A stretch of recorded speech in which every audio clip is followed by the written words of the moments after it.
Alhamdulillah kita sekarang akan membahas tema yang cukup penting dan sedang sering kita dengar, yaitu penistaan agama.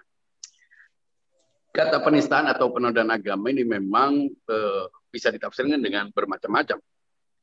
Penistaan agama kadang dipredikasi atau dituduhkan kepada orang yang secara harfiah, secara letterlek menghina sebuah keyakinan yang dianut oleh masyarakat dengan menganggapnya bohong atau menuduh pemimpinnya atau ajarannya. Ini dianggap sebagai penistaan agama. Makna kedua dari penistaan agama itu adalah kadang dituduhkan kepada orang yang punya keyakinan berbeda. Jadi karena keyakinannya berbeda dengan keyakinan orang lain, sementara orang lain meyakininya dengan sesuatu yang kontra dari apa yang diyakini orang itu juga dianggap sebagai penodaan atau penistaan agama. Dan akibat dari pemaknaan yang tidak jelas tentang penistaan agama ini banyak kasus di luar apa yang tadi disampaikan oleh Mahdi Rohani. Ada orang-orang tertentu yang sebetulnya tidak merasa melecehkan agama, bahkan dia sedang menunjukkan keyakinannya, dia sedang mempraktikkan keyakinannya. Namun karena keyakinannya itu disalahpahami, dibenci, dan informasi yang negatif itulah yang diterima oleh masyarakat umum, sehingga akhirnya ia juga dianggap sebagai pelaku penistaan agama, dan pengadilan pun menjatuhkan hukuman dan vonis atasnya dengan tuduhan atas dakwaan penodaan agama. Jadi kita tidak menolak. Bagi saya memang ada penistaan agama, memang ada orang-orang yang memang ingin menghina satu agama, entah itu tujuannya apa. Apakah tujuannya ingin menunjukkan kebenaran agamanya, kebenaran keyakinannya, dan menjelek dan membongkar atau membuktikan kepalsuan keyakinan lain atau agama lain, itu kita tidak bahas. Tapi yang jelas ada orang-orang yang memberikan pernyataan-pernyataan yang bisa dianggap sebagai ujaran kebencian, memfitnah, dan melontarkan kalimat-kalimat yang tidak semestinya dilontarkan terhadap keyakinan orang lain. Mengapa? Karena keyakinan itu adalah hak. Meyakini sesuatu itu adalah hak. Yang tidak boleh itu adalah ketika dia meyakini sesuatu dan dia menghina keyakinan lain. Inilah yang sebetulnya bisa dianggap sebagai penodaan agama. Sayangnya, pasal-pasal penodaan agama itu seringkali terkesan seperti sangat ambigu.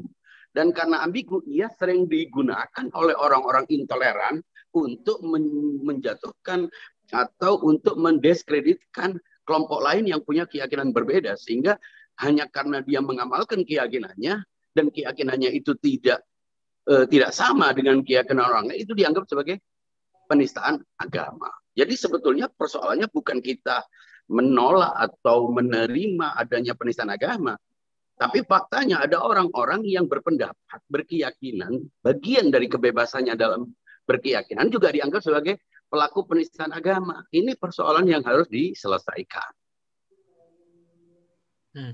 Jadi sebenarnya penistaan agama itu menurut Antum memang ada, Ustaz ya? Memang ada orang-orang yang sulit untuk tidak ditafsirkan pernyataannya sebagai penistaan, penghinaan terhadap agama. Agama apapun ya. Kalau kita bicara agama ini tidak mesti agama yang dianut. Sayangnya, faktanya seringkali orang yang menghina agama minoritas atau keyakinan minoritas itu tidak direspon serius dan lewat begitu saja.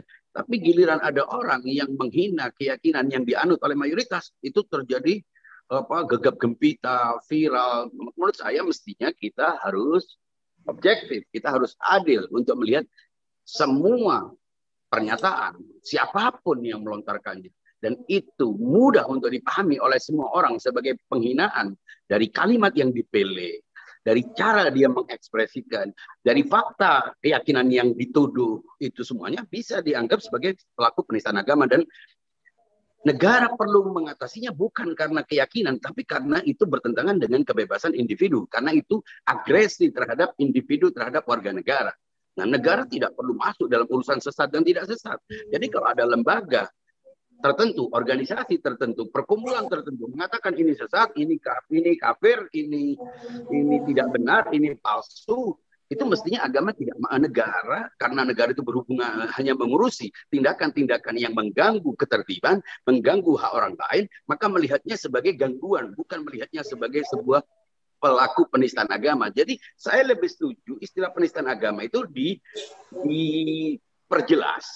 Pasalnya diperjelas dengan syarat-syarat dan kriteria-kriteria tertentu agar tidak kemudian menyasar orang-orang yang tidak mestinya dianggap sebagai pelaku penistaan agama hanya karena dia meyakini keyakinan yang berbeda dengan kebanyakan orang. Itu. Dan kita tidak bisa menutup mata. Ada beberapa pengadilan, ada beberapa vonis-vonis yang dijatuhkan atas orang-orang yang mestinya tidak boleh dianggap sebagai pelaku penistaan agama, tidak patut. Dan terlihat sangat dibuat-buat hanya karena ingin menuruti kehendak dan pressure dari sekelompok orang yang intoleran, yang memang tidak bisa menerima keyakinan yang berbeda. Nah, kalau yang dia tadi diceritakan oleh Mahdi Rohani itu memang jelas dari kalimat yang dia pilih, dari klaimnya dia. Kalau orang mengaku sebagai nabi, saya kira itu bagian dari hak orang, dan itu kebodohan. Artinya kita tidak perlu risau kalau ada orang mengaku sebagai nabi. Yang justru bodoh adalah ketika orang meyakininya. Tapi sekedar orang melontarkan dirinya sebagai nabi, sebagai Tuhan pun kita mestinya tidak risau. Tapi ketika dia menghina agama yang dimuliakan oleh banyak orang, itu adalah penistaan. Jadi dalam pernyataan yang disampaikan oleh orang yang di video itu, saya tidak mau menyebut namanya, menurut saya ada dua masalah. Pertama adalah masalah kebodohan, masalah orang yang punya persoalan karena dia menganggap dirinya nabi, silahkan. Kalau ada yang mau mengikutinya, ya juga sebodoh dia berarti. Tapi ketika dia menghina agama, itu bagi saya persoalan. Dan itu bertentangan dengan berekspresi. Bagian orang itu merasa dirinya adalah menghormati kebebasan. Dan karena dia punya hak untuk berekspresi, berkeyakinan, dia menghina agama lain, menghina keyakinan lain. Tidak hanya keyakinan ya, ketika dia menghina sebuah agama dan agama itu dihormati oleh agama-agama itu, sebetulnya bukan hanya melecehkan satu agama, tapi melecehkan semua keyakinan agama. Itu. Berarti pernyataan yang dia mengaku sebagai nabi itu bukan termasuk penistaan agama ya, Ustadz ya? Ya, saya kira semua orang yang waras tidak akan peduli terhadap pernyataan itu. Tapi penghinanya terhadap agama Islam, menurut saya itu bermasalah. Tapi kita jangan lupa, ada orang-orang tertentu yang juga menghina agama. Boleh jadi itu adalah reaksi, boleh jadi itu adalah rekayasa untuk menciptakan, mengalihkan perhatian atau menciptakan konflik dan lain sebagainya. Saya tidak tahu apa di balik itu. Yang jelas kalau ada orang mengaku sebagai nabi, ya dia hanya cari sensasi itu. Dan karena orang semuanya akhirnya membicarakan, ya ratingnya tinggi, subscribernya banyak, viewernya ada banyak, dan dia mengambil keuntungan dari situ. Makanya di era sosmed ini, orang kadang-kadang terkenal hebat, dikenal banyak orang, bukan karena pandai, bukan karena dia punya gagasan orisinil, bukan karena dia kreatif, tapi karena dia mau melakukan sesuatu yang kebanyakan orang waras malu melakukan itu. Buktinya banyak itu video-video atau channel-channel yang begitu banyak yang orang membicarakannya, dan itu sampai viewernya 3 jutaan, bukan karena orang membicarakan soal kontennya, tapi gaya dia, tapi cara dia mengambil sesuatu yang tidak diperhatikan oleh orang. Misalnya saya pernah tahu ada video itu dibicarakan banyak orang hanya karena dia menayangkan video isinya berjudul 2,5 jam nggak ngapa-ngapain. Dia hanya berdiri saja, melihat kamera begini, dan itu banyak orang. Karena Pak unik, dan orang sekarang mencari sensasi itu. Bagaimana sesuatu yang tidak pernah ada dilakukan, dan makin kreatif orang mencari sisi-sisi yang tidak terpikirkan oleh orang, maka dia makin hebat. Dia menjadi influencer, dia bisa mempengaruhi orang dan bisa mendatangkan uang, karena setiap klik, baik kita like atau dislike, baik kita benci melihatnya, tapi kita tetap membukanya, itu berarti memberikan keuntungan kepadanya. Jadi dia tidak peduli orang mengecam atau tidak, kalau memang itu tujuannya uang. Tapi kalau tujuan menciptakan kekacauan, ini persoalan. Begitu.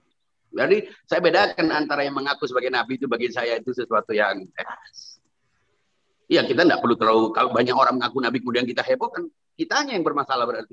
Tapi kalau orang menghina nabi, menghina Islam, menghina agama tertentu yang dianut, diagungkan oleh masyarakat, kemudian dia share, kita mestinya tidak men-share video itu.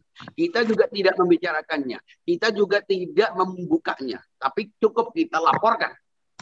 Dengan begitu dia tidak mendapatkan apa-apa. Tapi ketika harus dibicarakan dan orang-orang semua tahu, ya itu jadi masalah. Gitu. Maka dari itu kita harus lihat persoalan penistaan agama ini harus secara fair kita lihat, kita bedakan antara penistaan agama yang memang secara harfiah terlihat dia tidak menganutnya. Ya, ini salah satu kriteria. Bagaimana orang dianggap menghina sebuah agama? Pertama, dia tidak menganut. Kedua, dia memilih kata yang bisa dipahami oleh semua orang sebagai ujaran kebencian. Ya, Ustaz. Ya. Tapi kalau seseorang menganut sebuah agama hanya karena dia punya pandangan berbeda dalam menafsirkan agama yang dia anutnya, kemudian dia dianggap menghina agama yang dia anut, itu absurd menurut saya. Dan banyak korban yang sudah berjatuhan karena penistaan agama yang tidak pada tempatnya. Karena tuduhan penistaan agama yang tidak pada tempatnya. Terutama mereka yang menganut keyakinan mayoritas, baik agama maupun aliran.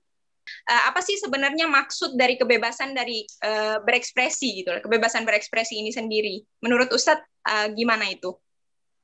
Sebetulnya kebebasan berekspresi itu bagian dari sistem demokrasi ya. Kalau setiap orang itu harus punya hak yang sama, termasuk hak mengamalkan keyakinan, hak berekspresi, hak berpandangan. Itu tentu tidak bisa kemudian ditafsirkan secara loss tanpa batas. Yang dimaksud dengan kebebasan berekspresi, kebebasan berkeyakinan, kebebasan berpendapat adalah ketika kebebasannya tidak merenggut kebebasan orang lain. Nah, apakah penghinaan terhadap sebuah agama itu adalah kebebasan ekspresi seperti yang dilakukan oleh Charlie Hebdo dan lain sebagainya? Tentu itu bertentangan dengan kebebasan. Mengapa? Karena kebebasan ini justru menghancurkan kebebasan, mengambil kebebasan orang lain untuk meyakini apa yang dihina oleh orang itu. Jadi kalau seseorang menghina agama Islam, Kristen dengan alasan kebebasan berekspresi, itu bukan kebebasan. Kenapa? Kebebasan mestinya konsisten dengan kebebasan, bukan justru dengan kebebasan dia berekspresi dengan alasan dia melakukannya karena kebebasan. Justru dia membuat orang lain tidak bebas berkeyakinan. Loh, kenapa Anda tidak membiarkan orang meyakini itu? Justru dengan alasan kebebasan, Anda merenggut kebebasannya, ketenangannya untuk mengamalkan keyakinannya. Jadi, pastilah akal itu menjadi koridor untuk memaknai kata kebebasan berekspresi. Apakah saya boleh dengan alasan kebebasan berekspresi, kemudian saya menghina orang di tengah jalan? Kan mulut saya, kan tenggorokan saya. Loh, Anda silahkan, Anda mau nari-nari selama itu tidak mengganggu orang lain, mau nangis, mau teriak-teriak itu di area publik, silahkan kalau memang itu tidak mengganggu orang lain. Tapi ketika Anda dengan ucapan Anda menghina orang lain, mengganggu ketenangan orang lain, itu tidak bisa ditafsirkan sebagai kebebasan berekspresi. Apa arti hukum? Arti apa norma yang berlaku ketika setiap orang dengan alasan kebebasan saya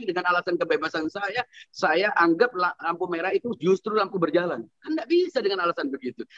Bagaimanapun juga kita harus tunduk pada kaidah-kaidah yang sudah menjadi kesepakatan. Nah, sayangnya seringkali orang dengan alasan kebebasan berekspresi menghina, merusak nama baik orang lain, membunuh karakter orang lain hanya karena kedengkian, hanya karena tidak cocok, hanya karena ini yang tidak boleh terjadi. Terlepas, secara umum menghina apapun itu tidak diperbolehkan. Mengapa? Kata menghina, melecehkan, menistakan itu berarti melecehkan sesuatu yang mulia. Disebut menistakan. Kalau sesuatu yang sudah nista tidak mungkin dikatakan menistakan. Jadi menistakan itu objeknya adalah sesuatu yang mulia. Menodai objeknya adalah sesuatu yang suci. Ya, Ustaz. Menghina objeknya adalah sesuatu yang mulia. Nah, tapi kalau orang yang memang menghina, kemudian orang melakukan perbuatan nista, kemudian kita katakan Anda melakukan perbuatan nista, yang karena perbuatan nista ini Anda harus dihukum, itu bukan penghinaan. Itu justru keberpihakan kepada kebaikan, kepada kebenaran, kepada keluhuran. Maka itu Al-Quran misalnya mengatakan, innalladzina yunadunaka min wara'il hujurati aktsaruhum la yaqilun. Sesungguhnya orang-orang yang memanggilmu dari balik kamar-kamar itu kepada Nabi Muhammad itu adalah kebanyakan mereka tidak berakal. Ini bukan penghinaan, justru menunjukkan fakta. Tapi ketika orang yang baik dihina, itu tidak boleh karena orang yang baik mulia. Atau keyakinan yang suci dinodai dengan memberikan predikat-predikat negatif terhadap agama itu. Jadi saya setuju kalau ada orang yang melakukan penistaan agama, dia harus dihukum. Dia harus ditundukkan. Dia harus disadarkan tentang pentingnya menghormati keyakinan orang lain. Tapi jangan salah. Kalau ada orang punya penafsiran berbeda tentang sebuah agama, ajaran sebuah agama, mazhab, aliran, atau apapun yang tidak bermaksud menghina agama atau keyakinan itu, mestinya dia tidak diadili, mestinya ia tidak dituduh sebagai penista agama, tapi diajak dialog kalau memang penasaran dengan keyakinannya. Nah, itu tidak terjadi. Yang terjadi justru stigma negatif. Nah, pengambil keputusan atau orang-orang yang punya posisi penegak hukum kadang terpengaruh oleh opini umum itu. Dan karena terpengaruh oleh opini umum, hukum pun akhirnya tunduk pada tekanan-tekanan. Dan inilah yang memakan korban. Jadi harus dibedakan. Yang mana benar-benar sebagai pelaku penistaan agama. Apa kriteria-kriteria dan parameter penistaan agama, penodaan agama, pencemaran nama baik, dan lain sebagainya. Dengan orang yang memang berpendapat dengan pertanggungjawaban.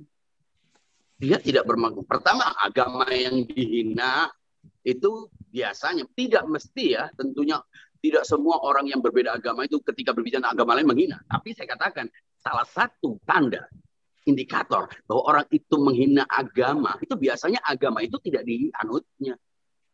Tapi kalau dia menganutnya, kemudian dia menghina agama itu pasti orang yang sakit. Nah, kalau dia dianggap menghina agama, pasti agama itu tidak dianutnya. Mana mungkin dia menganut sebuah agama dan dia menghinanya. Itu kan orang yang sakit.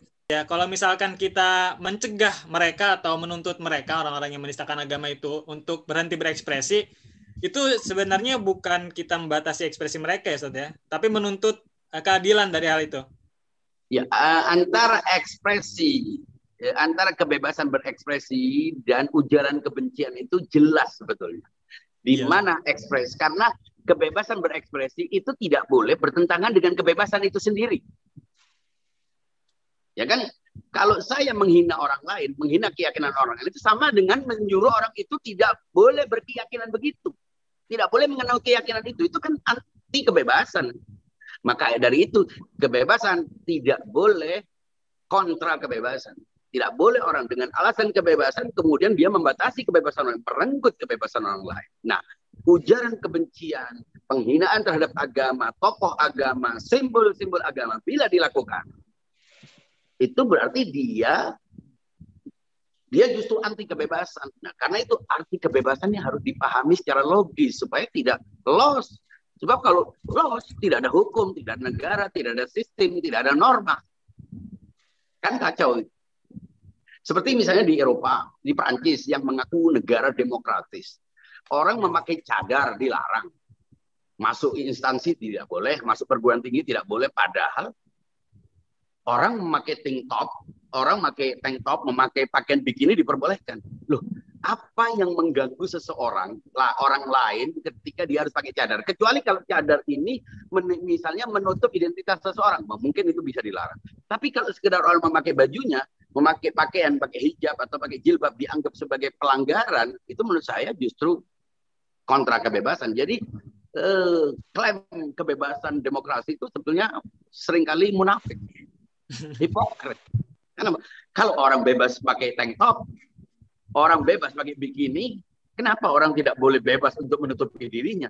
Kecuali kalau pakaian yang dia pakai itu mengambil pakaian orang lain, menghina orang lain. Tapi selama dia memakainya, memang ada kecurigaan karena mindset, karena fobia terhadap orang-orang yang berpakaian Islam itu sebagian melakukan tindakan-tindakan yang mengganggu kebebasan, mengganggu ketenangan, melukai, mencelakai, sehingga akhirnya membuat hukum berdasarkan peristiwa-peristiwa minor itu yang sebetulnya tidak boleh, karena pada akhirnya yang membuat orang baik atau buruk, orang mengganggu atau tidak itu mindsetnya, pikirannya, bukan pakaiannya, tidak ada hubungan dengan tekstil. Karena mindset itu bisa berubah kapan saja, orang bisa menjadi baik, menjadi buruk, dan banyak contoh-contohnya. Itu salah satu contoh. Iya, Ustaz, betul. Contoh paradoks dan kontradiksi orang yang mengklaim kebebasan berekspresi, tapi ketika orang lain berekspresi, justru tidak boleh. Nah, ekspresi apa? Itu kebebasan apa? Kebebasan tebang pilih. Itu bukanlah kebebasan. Maka itu, kebebasan harus punya parameter yang logis. Dan undang-undang, pasal-pasal tentang ini pun harus jelas. Supaya tidak dimanfaatkan oleh orang-orang. Supaya tidak banyak korban yang akhirnya karena dia punya keyakinan tidak sama dengan kebanyakan orang, akhirnya justru dipenjara. Akhirnya justru dipersekusi. Akhirnya justru dia kehilangan kebebasannya untuk mengamalkan keyakinannya. Padahal dia cinta kepada keyakinan itu, kepada agama itu. Masa dituduh menodai, menistakan agama itu kan ironik.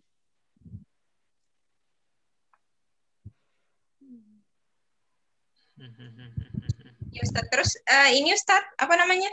Terus batasan yang jelas tentang kebebasan berekspresi itu sebenarnya bagaimana sih Ustaz? Seperti saya katakan, ya orang boleh berpendapat selama kan ada kriteria-kriterianya bagaimana seseorang dianggap menghina agama. Ya pertama dia tidak menganutnya. Kalau saya menganut sebuah agama, tapi saya punya pandangan tertentu yang berbeda. Misalnya saya berkeyakinan bahwa paman Nabi Abu Thalib, paman Nabi Muhammad Abu Thalib itu Muslim. Orang lain meyakininya kafir. Di mana-mana kebanyakan orang menganggapnya kafir. Apakah kemudian saya menganggap orang yang punya pendapat mengkafirkan Abu Thalib itu juga berarti menodai agama? Atau saya yang meyakini bahwa Abu Thalib itu Muslim berarti saya menodai agama? Kan kacau kalau semuanya ditafsir begitu. Artinya kita harus siap untuk menerima perbedaan. Tapi hinaan, kalimat kata-kata hina itu, menghina itu kan jelas sebetulnya konotasi. Arahnya jelas, ekspresinya jelas. Bahkan apa ya? Getarannya juga terlihat orang sinis, kebencian, atau orang segera berpendapat berbeda. Ini yang harus kita lihat dengan objektif terhadap persoalan ini. Nah, kalau semua orang berbeda mazhab kemudian dianggap sesat, nah, emangnya agama ini pernahkah tanpa mazhab? Pernahkah orang beragama tanpa mazhab? Tetap saja. Walaupun dia tidak mengaku bermazhab, tetap saja ketika dia Al-Quran, lihat ayat, lihat hadis dengan pemahamannya, dengan penafsirannya, dengan persepsinya. Nah, itulah yang disebut dengan mazhab, meskipun dia tidak mengaku bermazhab. Jadi, selama dia tidak mendapatkan wahyu, selama dia tidak dapat bocoran dari langit, selama dia bukan manusia suci, apapun yang dia pahami tentang sebuah agama, itu adalah penafsiran. Dan mengapa kita tidak memberi kebebasan orang yang punya keyakinan itu selama bisa mempertanggungjawabkannya secara argumentatif, ya dibiarkan. Ini tidak diberi kesempatan untuk menjelaskan keyakinannya secara argumentatif, secara terbuka, justru diadili, diserang, dibenci, difitnah, ini sampai akhirnya dia kehilangan kebebasannya untuk melaksanakan, untuk mengamalkan keyakinannya. Itu yang tidak boleh terjadi.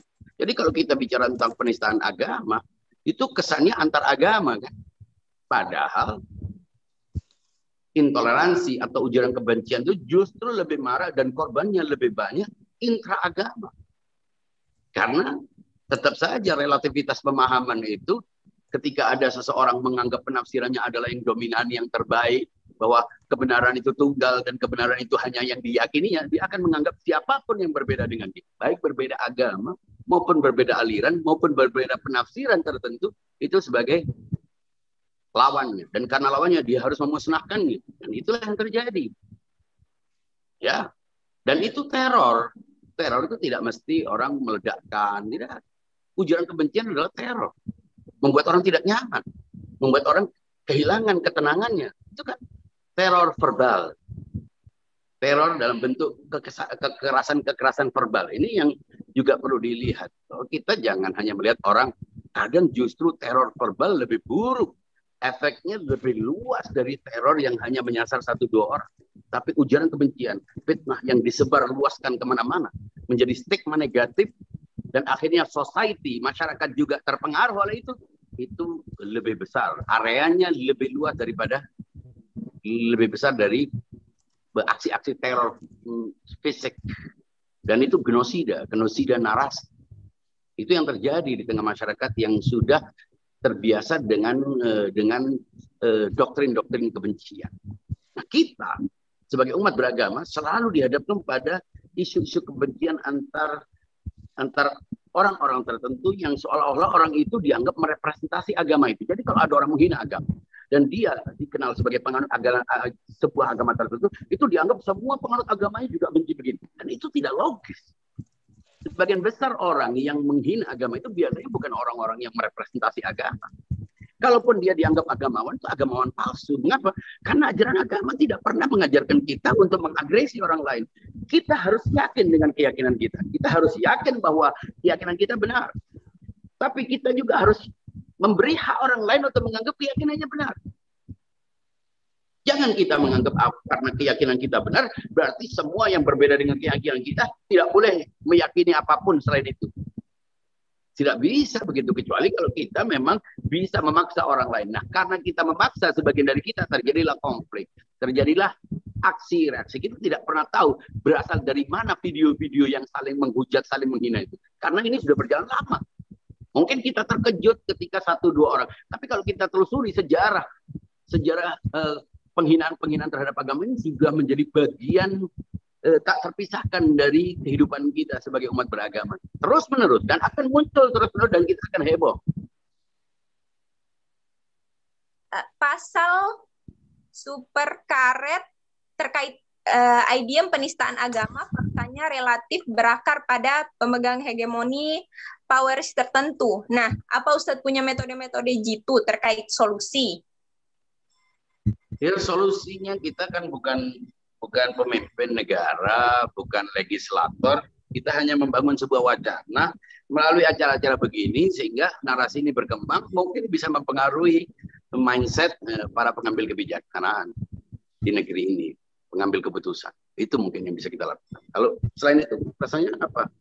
Afwan Ustadz, apakah pemerintah perlu meninjau kembali definisi kebebasan berekspresi yang tidak mengganggu orang lain juga siapapun di semua lini dan selalu sesering mungkin disampaikan melalui sosmed khususnya? Sebetulnya bukan meninjau ya, justru menegakkan hukum. Jadi hukum itu tanpa tebang pilih. Siapapun yang dianggap melakukan penghinaan terhadap sebuah keyakinan itu harus ditegakkan hukum tanpa melihat kecil atau besarnya penganut keyakinan itu. Tapi kalau kita ingin lebih kritis lagi melihat pasal-pasalnya, ya mungkin pasalnya perlu diperjelas, mungkin perlu judicial review di Mahkamah Konstitusi oleh orang-orang yang memang peduli terhadap persoalan ini, agar tidak korbannya makin banyak. Nah, itu mungkin pasal-pasalnya perlu kriteria yang dipertegas. Kita tidak menolak adanya pasal penodaan agama, tentu, karena memang faktanya banyak orang yang ingin terkenal dengan menghina agama. Dia memang tidak beragama, tidak bertuhan, orang tidak punya nilai. Sehingga dia menghina agama tujuannya untuk mendapatkan tiras, untuk mendapatkan rating yang tinggi. Nah, itu juga perlu, tapi jangan sampai itu dimanfaatkan oleh orang tertentu yang memang punya kebencian sektarian. Akhirnya tadi itu menuduh orang yang berbeda keyakinan sebagai pelaku penistaan agama. Kan kasihan itu, dia mencintai agama itu bahkan kok malah dituduh menistakan agama. Kenapa? Karena pasal yang belum diperjelas detailnya ini. Itu. Berarti orang-orang yang menggunakan cara-cara kayak untuk viral kayak gitu itu juga harus jelas ya Ustadz ya ininya Iya, saya kira itu jelas.